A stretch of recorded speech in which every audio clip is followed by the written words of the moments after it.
L'économie avec Faiza Younsi. Bonsoir Faiza. Bonsoir Cécile. Alors Faiza, on va aborder avec vous un aspect moins connu de l'héritage du pape François. Il s'est battu pour plus de transparence dans les finances du Vatican. Il s'était d'emblée attaqué au dysfonctionnement de la Banque du Saint-Siège. Et très vite, 3 mois à peine après son arrivée, il prend le taureau par les cornes et s'attaque aux dérives de l'IOR. C'est l'Institut pour les œuvres religieuses, la puissante banque du Vatican, bien décidé à mettre fin aux scandales qui l'ont éclaboussé. Je vais vous en citer. En 2013, lorsqu'il est élu pape, la Banque du Vatican est un paradis fiscal. Mais en réalité, il y en avait un avant François qui souhaitait le faire et qui a lancé les premières initiatives, c'est Benoît XVI. Et le pape François, lui, met les pieds dans le plat et lance une commission d'enquête, Faiza, sur des soupçons, encore une fois, de blanchiment d'argent. Et ça ne plaît pas à tout le monde.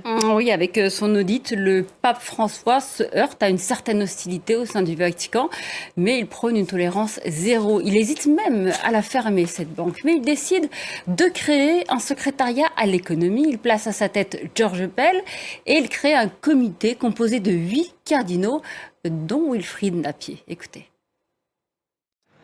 Résultat, 5000 comptes suspects fermés. Le comité scrute les placements du Vatican pour s'assurer qu'ils sont conformes aux valeurs de l'Église. Par exemple, il lui est interdit d'investir dans la pornographie, les armes ou encore les centres de santé pro-avortement. La banque publie ses comptes et puis, enfin, elle sort de la liste des paradis fiscaux. Et cette mission aura été plutôt réussie, mais le pape François voulait aussi assainir le budget du Vatican. Il n'aura pas pu aller jusqu'au bout, Faiza. Le plus petit État du monde compte 800 habitants et un déficit de 70 millions d'euros.